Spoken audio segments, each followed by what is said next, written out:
Hello YouTube, this is Nikita. Welcome back to my channel. अपनी NCERT series को आगे बढ़ाते हुए आज हम क्लास 7 का चैप्टर 6 लेकर आए। तो इस चैप्टर को अच्छे से समझने के लिए हमारी इस वीडियो को एंड तक जरूर देखिएगा। तो स्टार्ट करते हैं अपना चैप्टर, देखते हैं क्या इसमें नया सीखने के लिए मिलता है। तो जैसे कि हम देख पा रहे हैं, इस चैप्टर का क्या नाम है, फिजिकल एंड केमिकल चेंजेस। हमारे आसपास जो भी चेंजेस होते हैं वो दो तरीके से होते हैं, या तो फिजिकल या फिर केमिकल। तो इन्हीं सभी चेंजेस के बारे में आज हम इस चैप्टर में पढ़ेंगे। तो पहले कुछ चेंजेस आप देखिए, जैसे कि आप गर्मियों में क्या करते हैं, नींबू शिकंजी बनाते हैं। उसमें क्या करते हैं, वाटर में आप क्या डिसॉल्व करते हैं, शुगर डिसॉल्व करते हैं। तो वो क्या होता है, हमारा एक केमिकल चेंज होता है। केमिकल चेंज कैसे होगा कि हमारा जो शुगर है वो कन्वर्ट हो गई किसमें, वाटर में, बिल्कुल डिसॉल्व हो गई। तो जो हमारी शुगर है वो हमें बिल्कुल दिखाई देना बंद हो गई। ठीक है, तो ये हमारा क्या हुआ, एक केमिकल चेंज हुआ। हमारा जो दूध है वो दही बन जाता है, तो वो क्या चेंज हुआ, हमारा केमिकल चेंज हुआ। उसी तरीके से आपके बहुत सारे ऐसे चेंजेस हैं जो केमिकल और फिजिकल प्रॉपर्टीज शो करते हैं। ठीक है, अब आप क्या कीजिए, ऐसे ही कुछ और चेंजेस जो आपके आसपास हो रहे हो आप उनका टेबल बना लीजिए और देखिए उनमें क्या क्या कैसे कैसे चेंजेस हो रहे हैं। जैसे कि हमारे फ्रूट्स हैं, पहले वो कच्चे होते हैं और फिर क्या वो पक जाते हैं। तो राइपनिंग ऑफ फ्रूट भी हमारा एक चेंज होता है। तो इन्हीं सभी चेंजेस के बारे में आज हम पढ़ने जा रहे हैं। तो पहले हम पढ़ेंगे फिजिकल चेंज। फिजिकल चेंज क्या होता है, फिजिकल चेंज का मतलब कोई भी सब्सटेंस अगर उसका साइज, अगर उसकी शेप या फिर उसका कलर चेंज हो रहा हो तो वो क्या कहलाएगा, हमारा फिजिकल चेंज। और फिजिकल चेंज की प्रॉपर्टी होती है कि वो जब भी चेंज होंगे हमेशा अपनी फॉर्म को रीगेन कर लेंगे। मतलब जिस फॉर्म से वो कन्वर्ट हुए थे दूसरी फॉर्म में, वो वापस उस फॉर्म में आ सकते हैं। लेकिन जो हमारे केमिकल चेंजेस होते हैं वो ऐसा नहीं कर पाते। तो यही कुछ ऐसे हम क्या देखेंगे, डिफरेंसेस देखेंगे फिजिकल और केमिकल चेंजेस में। और हमारे जो केमिकल चेंजेस होते हैं, जब भी कोई सब्सटेंस, जब भी कोई दो या फिर दो से ज्यादा सब्सटेंस हमारे मिलते हैं तो वो क्या करते हैं, कुछ नया सब्सटेंस प्रोड्यूस करते हैं। लेकिन हमारी फिजिकल चेंजेस जो होते हैं उनमें ऐसा कुछ भी नहीं होता है। तो यही सब जानने के लिए हम करेंगे अपनी एक्टिविटी 1, जिसमें कि हमें क्या करना है, आप एक स्क्वायर पेपर ले लीजिए और स्क्वायर पेपर को आप क्या कीजिए, 4 पार्ट्स में कट कर दीजिए। 4 पार्ट्स में कट करने के बाद उसके 4 पीसेस हो जाएंगे। उसमें से फिर एक पीस को फर्दर 4 पार्ट्स में आप कट कर दीजिए। तो आप क्या देखेंगे, हमारा जो पेपर था अब उसकी शेप क्या है, बिल्कुल चेंज हो गई है। लेकिन अगर आप उसको टेबल पे अरेंज करके देखेंगे तो उसकी क्या होगी, उतना ही पेपर हमें फिर से मिल जाएगा। ठीक, उस वक्त हमें वो पेपर वैसा ही दिखाई देगा अगर आप अच्छे से अरेंज करेंगे।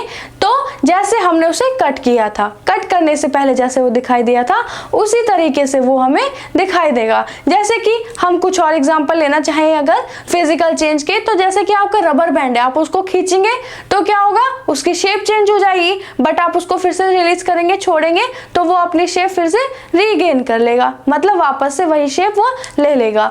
एक्टिविटी 2 में भी हमें क्या देखना, फिर से एक और फिजिकल चेंज देखना है। क्या कीजिए, आपके फ्रिज में जो भी आइस जमी हुई हो उसको क्या कीजिए, 1 घंटे धूप में रख दीजिए। आप क्या देखेंगे, थोड़ी देर बाद जाकर जिस कंटेनर में वो आपने बर्फ रखी थी उसमें थोड़ा सा पानी और थोड़ी सी आइस अभी भी है। तो क्या हुआ, वो आइस हमारी किस कन्वर्ट हुई, पानी में, वो मेल्ट हो गई। तो वो भी क्या हुआ, हमारा एक फिजिकल चेंज हुआ। अब क्या करेंगे, 6.3 एक्टिविटी में वो जो हमारे बर्फ पिघल गई थी उसको हम क्या करेंगे, बॉईल करेंगे, वेपर्स बनाएंगे। और वेपर्स उड़ने से पहले हम क्या करेंगे, उसको ऊपर से कवर कर देंगे। जो भी आपका कंटेनर है जिसमें आप ये वाटर बॉईल कर रहे हैं उसको आप ढक्कन से ढक देंगे, लिड लगा देंगे। थोड़ी देर बाद जब आप अपनी गैस बंद करेंगे, आप क्या देखेंगे, जो आपने लिड उस कंटेनर के ऊपर कवर की थी, आप देखेंगे कि उसके ऊपर छोटे छोटे ड्रॉपलेट्स आ गए हैं। तो आपने क्या किया, इसमें पहले आइस को लिक्विड फॉर्म में कन्वर्ट किया और फिर लिक्विड से आपने उसको फिर से आइस बना सकते हैं। तो इसमें क्या हुआ, हमारा फिजिकल चेंज हुआ। अब बात आती है हमारी 6.2 एक्टिविटी। 6.2 एक्टिविटी में आप क्या कीजिए, आपकी जो टीचर है वो जब भी चॉक यूज करती हैं तो आप क्या देखेंगे कि चॉक यूज करने के बाद आपको बोर्ड के नीचे एक पाउडर मिल जाएगा चॉक का।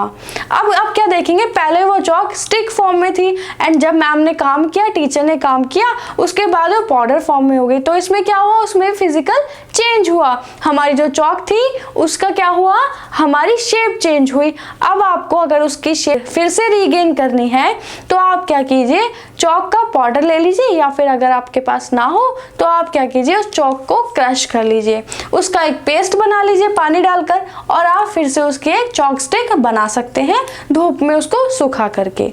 ठीक है, इसमें क्या हुआ, इसमें भी हमारा फिजिकल चेंज हुआ। नेक्स्ट हम 6.3 एक्टिविटी में देखेंगे कि आप अपने फ्रिज से थोड़ी सी बर्फ अपने किसी जार में या फिर किसी कंटेनर में रख के धूप में 1 घंटा रख दीजिए। आप क्या नोटिस करेंगे 1 घंटे बाद कि आपकी जो आइस है वो थोड़ी सी मेल्ट हो चुकी है और थोड़ा सा उसमें अभी भी पानी है। तो इसमें क्या हुआ, हमारा फिजिकल चेंज हुआ, हमारी जो आइस की शेप थी वो किस में कन्वर्ट होगी, हमारी लिक्विड में हो गई है। नेक्स्ट एक्टिविटी में हम क्या देखेंगे कि हमारी जो वो आइस थी जो लिक्विड हो गई थी, अब उसको हम क्या करेंगे, वेपर्स फॉर्म में कन्वर्ट करेंगे। जैसे ही आप अपना गैस स्टोव ऑन करेंगे, उसके ऊपर कंटेनर रखिए, वाटर आपका जब बॉईल होने लगेगा तो वेपर्स फॉर्म में वो हवा में उड़ने लगेगा। हवा में उड़ने से पहले, मतलब इवापोरेशन का प्रोसेस शुरू होने से पहले आप क्या कीजिए, उसको लिड से कवर कर दीजिए। अगर आपको ये नहीं पता कि इवापोरेशन का प्रोसेस कैसे होता है तो आप हमारे प्रीवियस चैप्टर में ये जाकर देख सकते हैं। ठीक है, अब क्या होगा, जैसे आप अपना गैस स्टोव बंद करेंगे, आप क्या देखेंगे, उस लिड के ऊपर वेपर्स आ गए हैं और आप उस लिक्विड से दोबारा से अपनी आइस बना सकते हैं। तो ये भी हमारा क्या हुआ, हमारा एक प्रोसेस हुआ किसका, फिजिकल चेंज का, जिसमें हमने लिक्विड से फिर से आइस बनाई है। अब है हमारी नेक्स्ट एक्टिविटी 6.5 एक्टिविटी। इसको करने से पहले आप अपने पेरेंट्स की इजाज़त लीजिए, उनके साथ ही आप ये एक्टिविटी परफॉर्म कीजिएगा।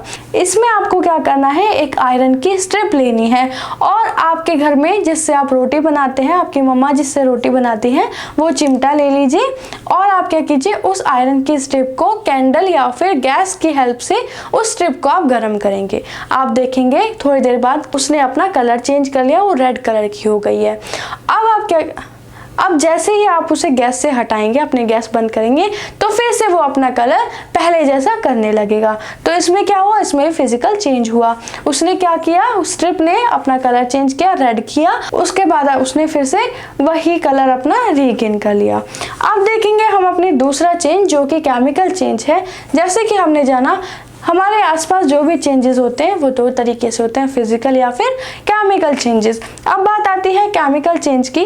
तो केमिकल चेंज का एक एग्जांपल आपने अपने आसपास देखा होगा कि आपका जो भी आयरन की चीज, अगर उसे आप अपने इन्वायरमेंट में ऐसे खुला छोड़ देते हैं तो उसमें क्या होता है, जंग लग जाता है, मतलब रस्ट हो जाता है। आप अगर उसको थोड़ा सा ऑब्जर्व करेंगे तो आप क्या देखेंगे, वो ब्राउनिश सा एक पाउडर हमारे आयरन के ऊपर आ जाता है। यही रस्टिंग आप ऑब्जर्व कर सकते हैं। जैसे कि आपका आयरन का तवा है, अगर उसे आप 3-4 दिन बिना यूज किए ऐसे ही इन्वायरमेंट में छोड़ देते हैं तो आप क्या देखेंगे, उसके ऊपर रस्ट हो गया है। सेकंड एग्जांपल है हमारा, जिसमें आपको करनी है एक्टिविटी 6.6।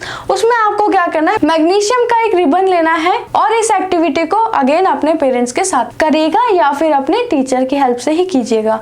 अब उस रिबन को जैसे ही आप बर्न करेंगे, आप क्या देखेंगे, एक डार्क व्हाइट कलर की फ्लेम आपको दिखाई देगी और उसमें से लाइट और थोड़ी सी नॉइज भी आपको सुनाई देगी। सारे इक्विपमेंट्स पहनने के बाद ही आप ये एक्टिविटी कीजिएगा। आप क्या देखेंगे, आपका वो रिबन तो जल गया है, लाइट उसमें से प्रोड्यूस हो रही है, कुछ धुआं उसमें से निकल रहा है, आपको कुछ स्मेल भी आपको फील होगी। अब आप क्या देखेंगे, जैसे जैसे वो रिबन जल रहा है, उसकी जो डस्ट है, जो उसकी राख है, वो आपको नीचे जमीन पर दिखाई देगी। अब ये देखिए, जैसे आपका रिबन था, क्या उसी तरीके की आपके वो जो हमें न्यू मटेरियल मिला है, जो ब्लैक कलर की जो डस्ट मिली हमें, वो उसी कलर की है? नहीं, वो एक न्यू मटेरियल है हमारा। और ये बताइए, क्या उस डस्ट से आप फिर से अपना वो रिबन बना सकते हैं? नहीं।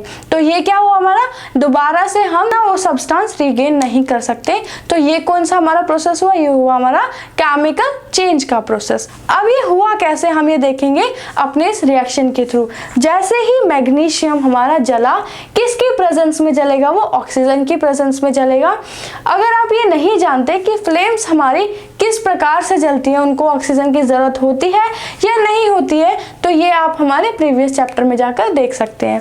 तो फिर हमें जो न्यू मटेरियल मिला है वो क्या मिला है, मैग्नीशियम ऑक्साइड मिला है। ठीक है, अब आप क्या कीजिए, उसका फर्दर आप यूज कर सकते हैं। आपको जो डस्ट आपको मिला है उसे आप वाटर में मिक्स करके आप उसका पेस्ट बना लीजिए। अब आपको क्या एक न्यू मटेरियल मिलेगा, मैग्नीशियम ऑक्साइड के साथ। मैग्नीशियम ऑक्साइड क्यों? क्योंकि हमने मैग्नीशियम को क्या किया था, बर्न किया था ऑक्सीजन के साथ, तो हमें मिला था मैग्नीशियम ऑक्साइड। तो हमारे पास जो डस्ट है वो किसकी है, मैग्नीशियम ऑक्साइड की। जब हमने उसे पानी में डिसॉल्व करा, मतलब पानी का फॉर्मूला क्या होता है, H2O, ठीक है, तो हमें क्या मिला, मैग्नीशियम हाइड्रोक्साइड। अब हाइड्रोक्साइड क्यों? क्योंकि हम वाटर को हाइड्रोजन भी बोलते हैं। और किस तरीके से ये अरेंज हुए हैं, मैग्नीशियम का Mg हमें एज इट इज मिल गया है और हाइड्रोजन का H हमें इसी तरीके से, यहाँ 2 H थे हमारे, 2 H आ गए हैं और ऑक्सीजन भी हमारा इसी तरीके से आ गया है, ठीक है। अब बात आती है हमारी नेक्स्ट एक्टिविटी की, जो कि है 6.7 एक्टिविटी। आपको उसमें क्या करना है, आप अपने एक बीकर में कॉपर सल्फेट का सॉल्यूशन ले लीजिए। आप जब भी किसी एसिड के साथ काम करें या फिर किसी केमिकल के साथ काम करें, तो आप बिना अपने पेरेंट्स के या बिना टीचर के उसको नहीं करेंगे। क्यों? क्योंकि हमारे जो केमिकल्स होते हैं, जो हमारे एसिड होते हैं, उनकी प्रॉपर्टीज होती है हार्श, जो कि हमारी स्किन को और हमें बहुत ही ज़्यादा अफेक्ट कर सकते हैं, हमारी स्किन को बर्न भी कर सकते हैं, ठीक है। अब आप क्या कीजिए, जैसे कि आपने अपने बीकर में कॉपर सल्फेट का सॉल्यूशन लिया है, उसमें 2-3 ड्रॉप आप किसकी डाल दीजिए, डाइल्यूट सल्फ्यूरिक एसिड की।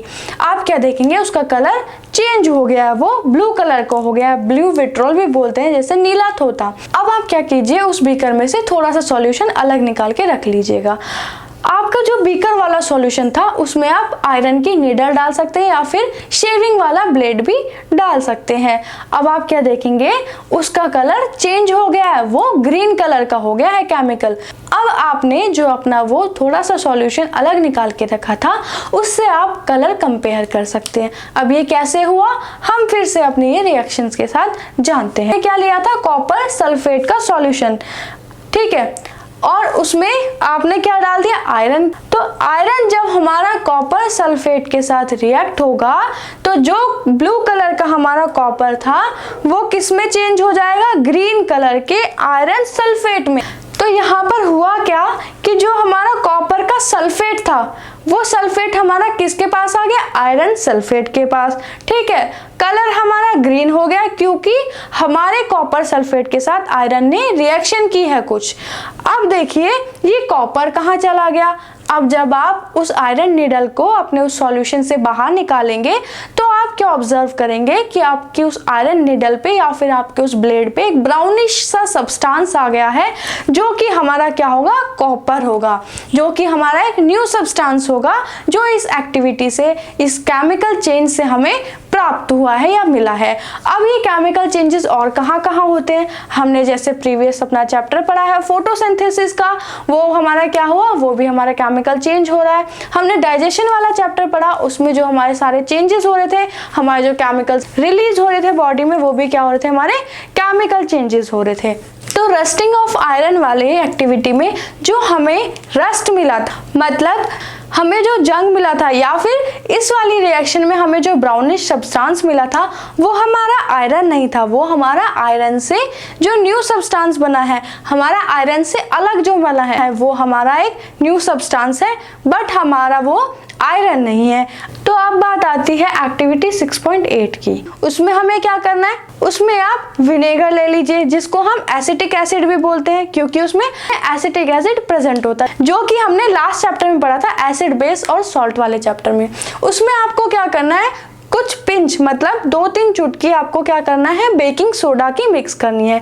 जैसे ही आप मिक्स करेंगे, आप क्या देखेंगे, उसमें से बबल्स निकल रहे हैं और एक गैस निकल रही है, CO2 मतलब कार्बन डाइऑक्साइड। अब हम क्या देखते हैं, जब भी कोई भी केमिकल चेंज हो रहा होता है या फिर कोई भी हम ऐसी एक्टिविटी करते हैं, रिएक्शन करते हैं, तो हमेशा हमें क्या मिलता है, या तो कोई गैस मिलेगी, या स्मोक मिलेगी, लाइट मिलेगी, आवाजें मिलेंगी। जैसे कि जब भी आप क्रैकर्स बर्न करते हैं, मतलब पटाखे जलाते हैं, तो आपको आवाज भी आती है, लाइट भी आती है और स्मेल भी आती है, तो यही हमारा एक केमिकल चेंज हो जाता है। आपका कोई भी खाना है, अगर आपको 3-4 दिन तक उसे ऐसे ही छोड़ दीजिए तो उसमें से आपको स्मेल भी आएगी, मतलब जो आपका सही खाना था वो खराब हो जाएगा। तो ये भी आपका एक क्या हुआ, केमिकल चेंज हुआ। आप किसी भी अपने फ्रूट को या वेजिटेबल को, पोटैटो को आप थोड़ा सा पील करके या फिर कट करके छोड़ दीजिए इन्वायरमेंट में। अब इन्वायरमेंट का जो इफेक्ट होगा किसके ऊपर, आपके फ्रूट्स के ऊपर, वेजिटेबल के ऊपर या खाने के ऊपर, जो वो दोनों साथ में मिलकर रिएक्शन करेंगे तो क्या होगा, हमारा क्या मिलेगा, हमें केमिकल चेंज वाला प्रोसेस मिलेगा, स्मेल मिलेगी, और आपका जो फ्रूट आप ऑब्जर्व करेंगे उसके ऊपर एक ब्राउनिश सब्सटेंस जो कि उस फ्रूट को खराब कर रहा है वो आपको मिलेगा। अब इस एक्टिविटी में आपने क्या देखा कि आपने जैसे ही विनेगर मतलब एसिटिक एसिड और सोडा आपने मिक्स करा तो आपको क्या मिला है, कार्बन डाइऑक्साइड और अदर सब्सटेंसेस मिले हैं। तो बेकिंग सोडा को केमिकल लैंग्वेज में हम क्या बोलते हैं, सोडियम हाइड्रोजन कार्बोनेट। अब आप क्या कीजिए, इस एक्टिविटी को हम थोड़ा सा और आगे बढ़ाते हैं।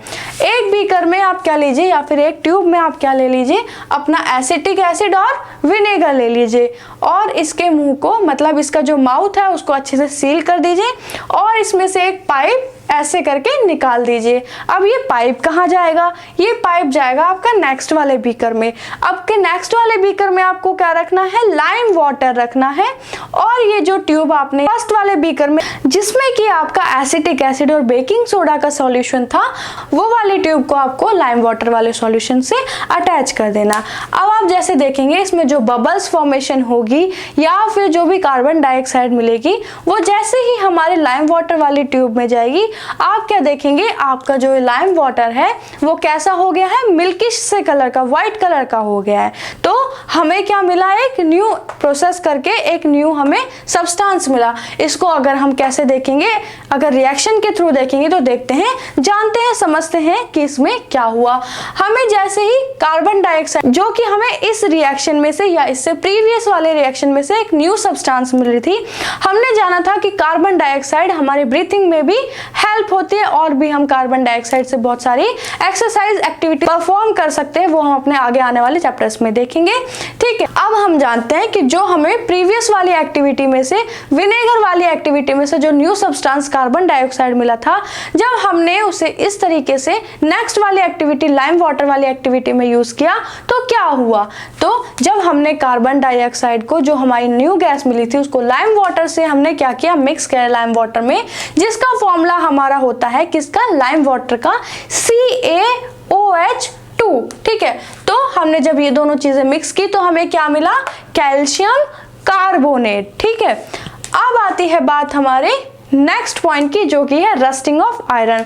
रस्टिंग ऑफ आयरन से पहले हम एक पॉइंट जानते हैं कि आपने ओजोन लेयर के बारे में जरूर सुना होगा। अब ये ओजोन लेयर क्या है, ओजोन लेयर हमारे अर्थ के चारों तरफ उसने एक घेरा बनाया हुआ है एक गैस का, जिसको हम ओजोन बोलते हैं। इसका फॉर्मूला होता है O3, मतलब इसको केमिस्ट्री के लैंग्वेज में हम बोलते हैं O3। जैसे ही रेज इसके ऊपर पड़ती हैं, किसकी, सन की, हमारी अर्थ के ऊपर की जो लेयर है उसके ऊपर पड़ती है, तो वो क्या करती है, इस O3 को ब्रेक कर देती है। ब्रेक करके क्या बनाती है, O2, मतलब कि ऑक्सीजन बनाती है। तो इससे क्या होता है, ओजोन लेयर का काम क्या होता है, पहले हम ये देख लेते हैं। ओजोन लेयर का काम ये होता है कि सन की जो हार्मफुल रेज है हमारी अर्थ पे जब पड़ती हैं तो उससे हमारी अर्थ को प्रोटेक्ट करती है, हमारी अर्थ पे वो हार्मफुल रेज नहीं पहुंच पाती just because of this ozone layer. अब देखते हैं रस्टिंग ऑफ आयरन वाला पॉइंट। रस्टिंग ऑफ आयरन में हमने क्या जाना, हमारे आयरन पे क्या लग रहा था, जंग लग रहा था। अब ये देखिए आपके आसपास ऐसी कौन कौन सी चीजें हैं जिन पे रस्ट लग सकता है। सबसे पहले आपके सामने जो चीजें आएंगी वो ट्रांसपोर्ट हो सकते हैं, क्यों, क्योंकि वो तो लोहे से बने होते हैं। ठीक है, और दूसरी चीज क्या होगी, शिप। आप देख सकते हैं शिप्स मतलब कि जो पानी के जहाज होते हैं। अब ये देखिए वो तो इतना ज्यादा समय तक, इतना ज्यादा पार्ट उनका पानी में ही रहता है, और वो पानी कौन सा होता है, वो होता है सॉल्टी वाटर, जैसे हमने प्रीवियस चैप्टर में पढ़ा हुआ है। अब सॉल्टी वाटर होगा तो रस्टिंग ऑफ आयरन वाला प्रोसेस और ज्यादा फास्ट हो जाएगा। अब हम इसको कैसे बचाते हैं, हम इस नुकसान से बचने के लिए हम क्या करते हैं, एक पेंट की कोटिंग कर देते हैं अपने आयरन की चीजों पर। उसी तरीके से अब आप ये सोचिए कि हमारे जो स्टील के बर्तन होते हैं जिनमें हम खाना खाते हैं, उन पे रस्ट क्यों नहीं लगता, उन पे रस्ट इसलिए नहीं लगता क्योंकि हम स्टील के साथ और भी मेटल्स यूज करके मिक्स करके उनको बनाते हैं। तो वो कौन कौन से मेटल होते हैं आप मुझे कमेंट करके जरूर बताइएगा। अब हम देखते हैं कि ये वाला प्रोसेस किस तरीके से होता है और हम कैसे देखेंगे, अपने केमिकल रिएक्शन के थ्रू देखेंगे कि आयरन मतलब Fe जब हमारा ऑक्सीजन और वाटर की प्रेजेंस उसको मिलती है मतलब O2 और H2O, हम वाटर को बोलते हैं H2O और ऑक्सीजन को बोलते हैं O2। जब हमारा आयरन हम इन्वायरमेंट में ऐसे ही छोड़ देते हैं तो उसको हवा भी मिलती है, मतलब हवा से उसको ऑक्सीजन भी मिलेगी और हवा में प्रेजेंट जो वाटर होता है, वाटर के मॉलिक्यूल्स होते हैं, तो उसको वहां से वाटर भी मिल जाएगा। तो जब उसको ये दोनों चीज मिल जाएंगी तो वो क्या बनाएगा, रस्ट बनाएगा और क्या बनाएगा, आयरन ऑक्साइड बनाएगा। ठीक है, अब प्रोसेस आ जाता है गैल्वेनाइजेशन का। तो गैल्वेनाइजेशन का प्रोसेस वही होता है कि जब हमारे आयरन के ऊपर रस्ट हो जाती है, रस्ट आ जाती है मतलब जिंक की फॉर्मेशन, वो जो रस्ट होती है वो जिंक से होती है, तो उसको क्या बोलते हैं, गैल्वेनाइजेशन बोलते हैं। नेक्स्ट पॉइंट जो कि लास्ट पॉइंट है इस चैप्टर का वो है 6.4 जो कि है हमारा क्रिस्टलाइजेशन। क्रिस्टलाइजेशन को पढ़ने के लिए हम अपना पुराना एक चैप्टर है उसको थोड़ा सा रिकॉल करते हैं। जैसे कि हमने जब इवापोरेशन के थ्रू अपने सॉल्ट वाटर में से मतलब ओशन वाटर में से सॉल्ट को जब हमने रिमूव किया था या इवापोरेट किया था तो हमें क्या मिले थे, सॉल्ट के क्रिस्टल्स मिले थे। या फिर हमने बॉइलिंग के थ्रू जब ओशन वाटर का सॉल्टी वाटर को बॉईल किया था, हमने इवापोरेशन के थ्रू वहां पे हमें क्या मिला, क्रिस्टल्स मिले थे, किसके, सॉल्ट के। अब उसी के लिए हम देखेंगे 6.9 एक्टिविटी इस चैप्टर में, जिसमें कि हमें क्या करना है, डाइल्यूट सल्फ्यूरिक एसिड लेना है और इस एक्टिविटी में भी अगेन आपको पेरेंट्स की हेल्प लेनी है या फिर अपने टीचर की हेल्प लेनी है। तो आप क्या कीजिए, इस एक्टिविटी में एक बीकर में पानी लीजिए और उसमें डाइल्यूट सल्फ्यूरिक एसिड की कुछ बूंदें डाल दीजिए। अब आप क्या कीजिए, उसमें कॉपर सल्फेट का पाउडर मिक्स करते जाइए। कब तक, जब तक वो मिक्स करना बंद ना कर दे, डिसॉल्व करना बंद ना कर दे। अब उसको आप छान सकते हैं, छान के आप देखेंगे उसमें कुछ क्रिस्टल प्रेजेंट हो गए। अगर आप नहीं देख पा रहे तो आप क्या कीजिए, थोड़ी देर तक उसको ऐसे ही छोड़ दीजिए एज इट इज। आप थोड़ी देर बाद जब आकर देखेंगे तो उसमें नोटिस करेंगे अपने क्रिस्टल्स को। तो हमारा ये कौन सा प्रोसेस हुआ, ये हमारा हुआ फिजिकल चेंज। ठीक है, अब आप ये देखिए हमारे और ये सारे प्रोसेसेस और ये चेंजेस किस में दिखते हैं। हमारी जो मेडिसिन बनती हैं वो भी हमारे केमिकल प्रोसेस से बनती हैं, हमारी जो प्लास्टिक बनती है वो भी हमारी इस प्रोसेस से बनती है, फर्मेंटेशन जो हम कराते हैं, ईस्ट जो हम ग्रो करवाते हैं, वो सब हमारा इन्हीं चेंजेस के थ्रू होता है। तो हमारा ये चैप्टर, हमारा ये वीडियो यही खत्म होता है। अगर आपको ये चैप्टर हमारा पसंद आया हो, समझ आया हो, तो हमारे इस चैनल को सब्सक्राइब जरूर कीजिएगा। अपने फ्रेंड्स के साथ हमारी इस वीडियो को शेयर कीजिए, लाइक कीजिए और बेल आइकन को दबाना बिल्कुल ना भूलिए ताकि हमारे आने वाली आगे की वीडियोस आपको इसी तरीके से मिलती रहे। हमें ऐसे ही सपोर्ट कीजिए। आपका सब्सक्राइब, आपका लाइक हमें मोटिवेट रखता है, जिसके बाद हम आपके लिए इसी तरीके से वीडियो लाने के लिए प्रेरित रहते हैं। और इस कोरोना वायरस के समय में अपना ख्याल रखिए, सुरक्षित रहिए, घर पर रहिए और इसी तरीके से पढ़ते रहिए। धन्यवाद।